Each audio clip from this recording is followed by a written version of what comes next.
Yes. Hello?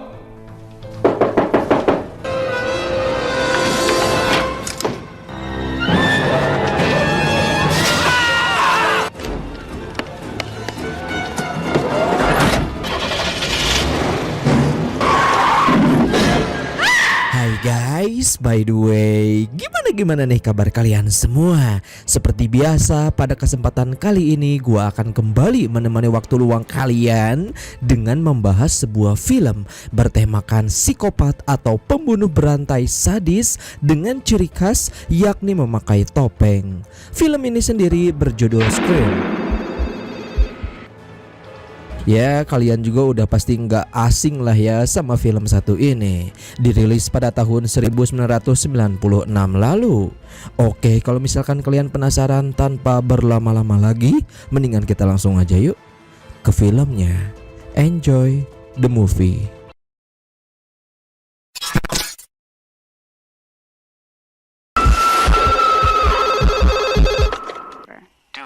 It happens. Take it easy.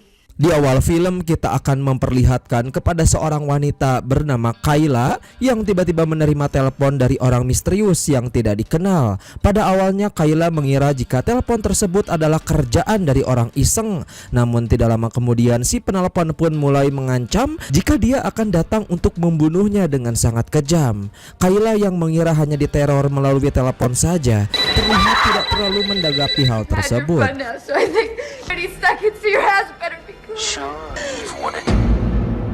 Akan tetapi ketika dia berjalan ke arah belakang rumah, betapa terkejutnya dia ketika melihat pacarnya yang telah terikat tidak berdaya. Dan pada saat akan menolong pacarnya ini, sayangnya Kayla pun harus berakhir tewas juga secara tragis oleh si pembunuh berwajah topeng tersebut. Here's how we play the real question. No! It was Jason. I saw that movie 20.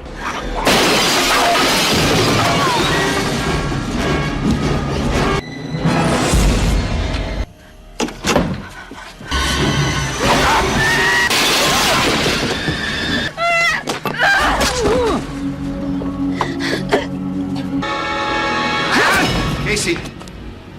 Singkat cerita, kemudian film pun berpindah dengan memperlihatkan kepada seorang cewek seksi bernama Sydney yang saat ini sedang belajar di kamarnya sendirian. Dan tidak berselang lama, seketika dia mendengar suara aneh dari belakang kamar, di mana suara tersebut ternyata berasal dari sahabat laki-lakinya bernama Billy yang menyelinap masuk ke dalam kamar.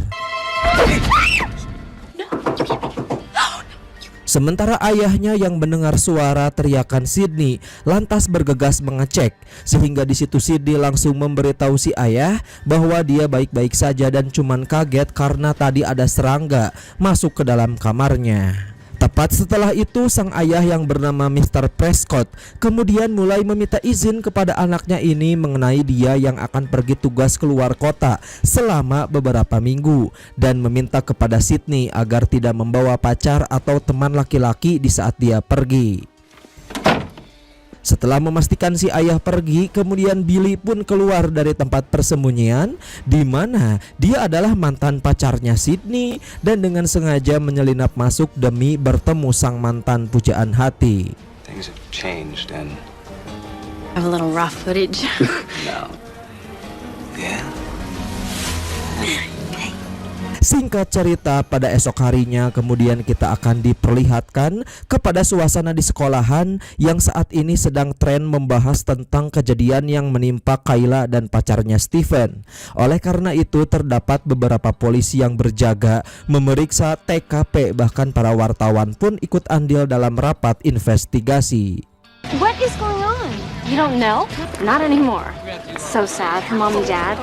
I mean, Dewey was saying this is the worst crime they've seen in years, even worse than... Lalu tidak lama setelah itu teman Sydney bernama Tatum datang sambil menjelaskan tentang peristiwa mengenai tewasnya Kayla dan Stephen yang merupakan teman satu kelas mereka. Dan oleh sebab itu Sydney serta beberapa siswa lain mulai diinterogasi dalam mencari keterangan kapan mereka terakhir bertemu korban sebelum dibunuh. Di mana masing-masing dari polisi itu bernama Dewey dan juga Sheriff Burke yang diketahui merupakan rekan kerja Mr. Prescott alias ayah dari Sydney. students are encouraged to return to their homes promptly. Tepat setelah selesai menjalani interogasi, kemudian Sydney mulai menyempatkan waktu untuk mendengar pembicaraan dari teman-temannya yang diantara kedua mereka bernama Stuart dan juga Randy, di mana kala itu mereka membahas tentang sebuah cerita horor mengenai psikopat bertopeng yang sering membunuh banyak orang. Namun Sydney menganggap jika cerita tersebut hanya cerita mitos, sehingga di situ dia mulai meminta pulang duluan kepada teman-temannya. Thanks, buddy. Besides, Never alone. Ketika di rumah pada saat Sydney sedang menonton TV sambil menunggu kedatangan Tatum menjemput, muncul sebuah saluran berita tentang pembunuhan berantai yang salah satu korbannya merupakan ibunya yang tewas sekitar setahun lalu. Dan para polisi yakin jika dalang dibalik pembunuhan para murid-murid di sekolah merupakan orang yang sama dengan si pembunuh berantai tersebut.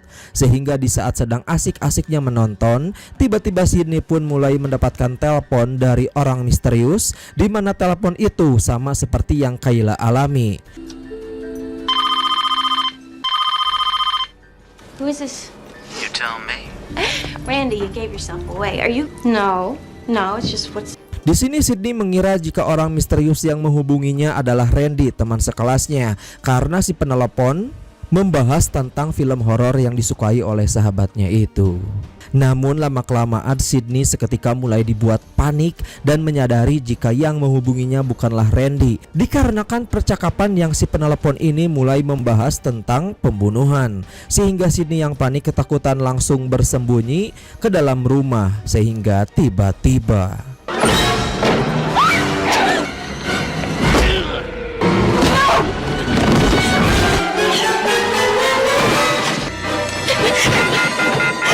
Tapi dari serangan barusan, untungnya Sydney dapat berhasil melakukan perlawanan dan selamat dari serangan psikopat. Sehingga di situ dia bergegas menghubungi polisi dan secara bersamaan Billy pun datang melalui jendela kamar. Tapi bukannya merasa aman, justru Sydney malah dibuat takut karena tanpa sengaja Billy sempat menjatuhkan ponsel tepat di kakinya. Dan hal itu membuat Sydney pun menduga jika Billy lah orang yang barusan meneror melalui telepon.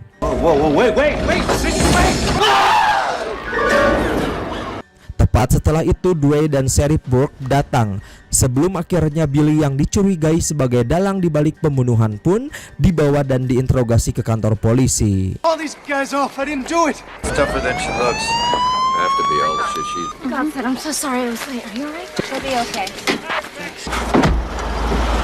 Sydney, is that you in there? Excuse me. Please interpret that as move your fat. Di sisi lain, para reporter yang mengetahui tentang kejadian teror yang dialami Sydney, lantas mereka bergegas datang ke kantor polisi untuk mewawancarainya secara langsung. Namun karena mereka tidak diizinkan meliput di dalam kantor, akhirnya mereka hanya bisa menunggu di luar gedung. Tapi tanpa diduga, salah satu reporter bernama Gail memutuskan untuk masuk ke dalam melalui pintu belakang yang kebetulan Sydney dan Tatum baru saja keluar melalui jalan belakang. Sehingga pada saat Gail melihat kedatangan mereka, dia langsung melontarkan beberapa pertanyaan. Tapi bukan mendapatkan jawaban, Sydney yang masih panik dan kesal karena terus ditanya-tanya, langsung melayangkan pukulan MMA tepat ke muka si reporter. Bam! Bitch went down. He was destined to have a flaw. I knew he was too perfect. Hello? Sesampainya di rumah pada saat Sydney dan Tatum sedang istirahat, sang psikopat misterius tiba-tiba mulai kembali melakukan teror melalui telepon. Sehingga Sheriff Dewey yang merupakan kakak dari Tatum harus bekerja ekstra untuk memastikan keselamatan mereka di setiap pergi kemana-mana. Handed down after the young Sydney testified against him.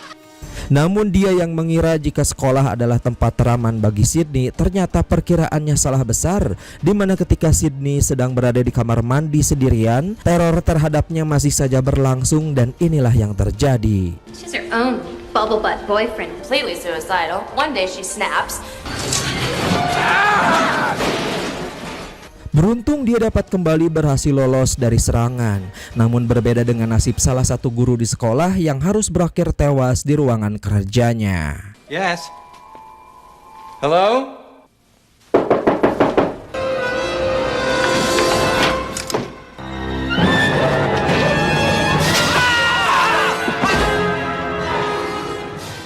I know who you are, Miss Weathers. I should be in New York covering the Sharon Stone stalker, but does the force require you to work out? No, ma'am. Dan sebagai seorang polisi yang bertanggung jawab mengantarkan Tatum dan Sydney kemana-mana, lantas Sheriff Dewey mulai melakukan pengawasan ketat, selalu mengikuti mereka kemana-mana, mau itu pergi belanja ke supermarket atau kumpul bersama teman-teman sekolah. I told Stu to keep his mouth shut. She's as a result of your mother's untimely death. Venus don't deserve you, all right? Dan setelah selesai belanja, mereka kemudian terlihat pergi menuju ke rumah Stuart karena di rumahnya akan diadakan sebuah party kecil-kecilan. Sehingga di pesta itu para remaja tersebut mulai pada mabok-mabokan untuk merayakan hari kelulusan yang sebentar lagi akan berlangsung. Parties we started without you, my man. Never know when or where a story will break. Dewey yang juga berada di tempat itu untuk mengawasi Sydney dan Tatum terlihat masih tetap bersiaga menjaga mereka dari kejauhan. She's the supreme. I'm kidding. Have a good time. Checking things out. So you did. Any camera. Namun di tengah-tengah pesta, Tatum yang disuruh Stuart pergi ke garasi untuk mengambil minuman, tanpa diduga psikopat bertopeng pun muncul.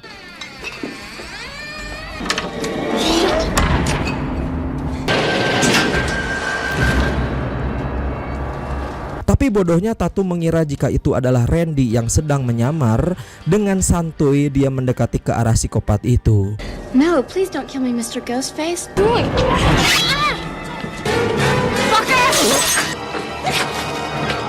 Dan apesnya dia malah tersangkut ke celah-celah garasi dan psikopat itu pun mulai mengambil kesempatan untuk membunuh Tatum. Di sisi lain, Sydney yang belum mengetahui kematian sahabatnya kemudian terus mencari-cari Tatum. Tapi bersamaan dengan itu Billy dan Stuart pun datang menyapa, di mana sekarang Billy dinyatakan tidak bersalah dikarenakan ponsel yang dia bawa kemarin ketika di rumah Sydney tidak menunjukkan bukti yang kuat kalau Billy adalah si peneror. Sehingga Sydney langsung meminta maaf atas tuduhan kepada Billy tempo hari. Lalu di situ kemudian Sydney mengajak kedua temannya untuk mencari Tatum yang belum juga kembali sedari tadi. She came to make up. You're a genius.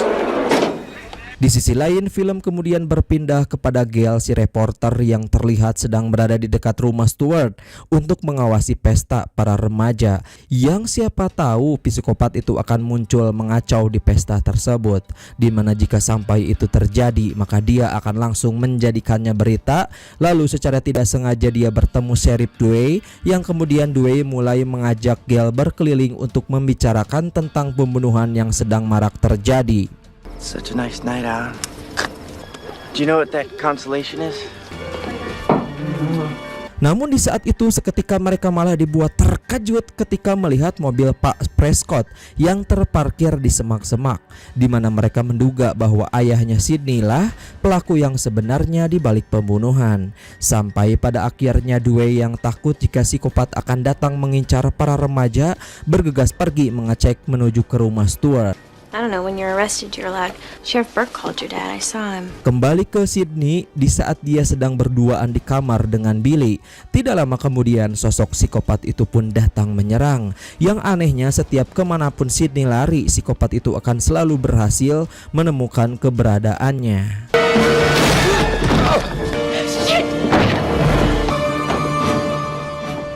Tapi Sydney yang tidak ingin menjadi korban kemudian mulai melompat dari jendela lantai atas. Tapi ketika akan lanjut kabur, di situ dia malah langsung dibuat panik setelah melihat keadaan Tatum yang sudah tewas.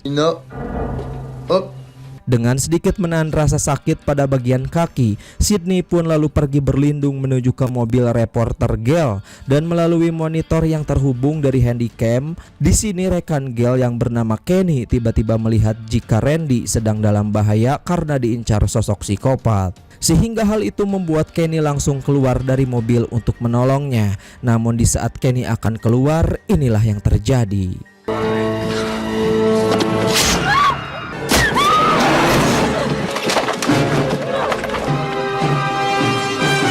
Sementara Gail dan Dwayne yang sudah sampai di halaman rumah Stuart, mereka langsung berpencar memeriksa situasi.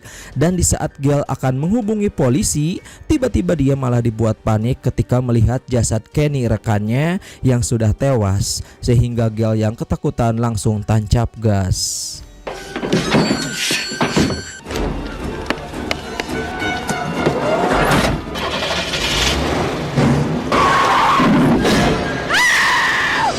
Namun karena tidak fokus, sayangnya membuat mobil yang Gail kendarai pun malah mengalami kecelakaan. Di sisi lain, Sydney yang melihat keadaan semakin tidak kondusif, ditambah dia melihat Dwayne tewas dibunuh psikopat di depan matanya, lantas bergegas kabur dari kejaran psikopat dan berhasil kabur menuju mobil polisi, lalu segera melakukan panggilan 911 untuk meminta bantuan. Akan tetapi tiba-tiba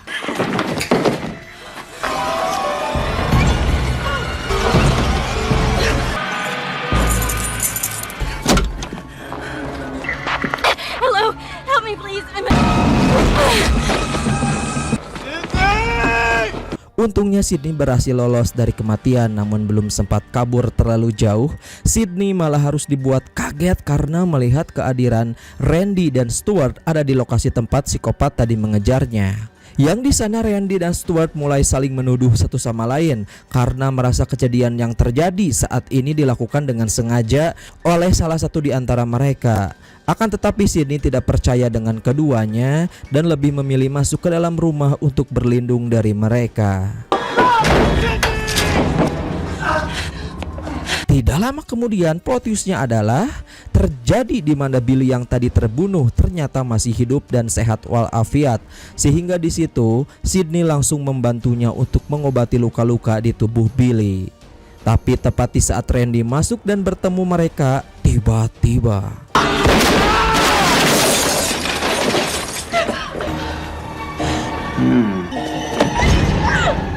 dan akhirnya di sini kita mengetahui bahwa rupa-rupanya semua pembunuhan yang telah terjadi selama ini adalah rencana dari Billy bersama Stuart yang telah membantunya. Di mana alasan Billy melakukan pembunuhan tersebut adalah karena ingin balas dendam kepada keluarga Sydney, dikarenakan ibu dari Sydney yang bernama Maureen telah berselingkuh dengan ayahnya yang menyebabkan keluarga Billy hancur berantakan. Bahkan pelaku yang membunuh Maureen 1 tahun lalu adalah Billy itu sendiri. Wouldn't believe how easy he was to frame. What? Don't think so. Your mother was no Sharon Stone. Tepat setelah itu Billy kemudian menjelaskan jika dia bersama Stuart telah merancang semua kejadian pembunuhan sejak ayahnya Sydney mengatakan akan pergi bertugas keluar kota, di mana pembicaraan tersebut terdengar oleh Billy ketika diam-diam masuk ke kamarnya pada malam itu. Sehingga Billy dan Stuart akan membuat alibi seolah-olah Park Prescott lah dalang yang menjadi sosok pembunuh tersebut, dikarenakan dia sengaja telah menyimpan mobil serta barang milik Park Prescott di dekat rumah. Selesai menjelaskan hal itu, di saat Billy akan menghabisi mereka tanpa diduga, pistol yang dia gunakan sebelumnya pun telah menghilang, di mana Gail yang ternyata masih hidup telah mengambil senjata dan mengancam kedua psikopat ini agar segera menyerah. Right here, asshole. Finds the gun, foils your plan. Tapi karena si Gail lemah, sayangnya dengan mudah Billy dapat berhasil membuatnya tidak sadarkan diri. Works better without the safety on. Baby, you're gonna love this. Sementara Sydney yang mendapat kesempatan kabur dengan cerdik langsung sembunyi dari mereka, dan di saat mendapatkan kesempatan dia langsung menyerang kedua psikopat ini sehingga berhasil membunuh mereka berdua.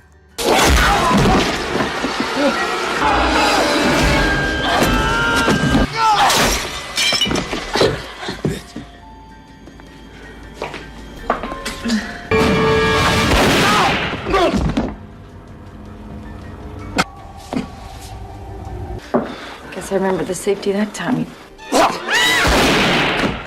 Dirasa semuanya telah berakhir, Sydney, Gail, Randy, dan Mr. Prescott yang sedang disandra kemudian menghubungi polisi. Lalu tidak berselang lama polisi pun datang mengamankan lokasi. Sehingga di situ Gail bergegas membuat siaran berita tentang semua kejadian pembunuhan yang telah terjadi beserta para pelakunya. Tamat ending yang benar-benar puas dan sangat-sangat diharapkan penonton, guys. So itu guys, sebuah alur cerita film yang gue ceritakan hari ini. Bagaimana nih menurut kalian semua? Oke, seperti biasa kalau misalkan kalian suka boleh banget buat minta like-nya. Dan jangan lupa juga subscribe aja, karena kedepannya bakalan banyak banget cerita-cerita menarik yang akan gue bahas. So sekian dari gue, see you next time.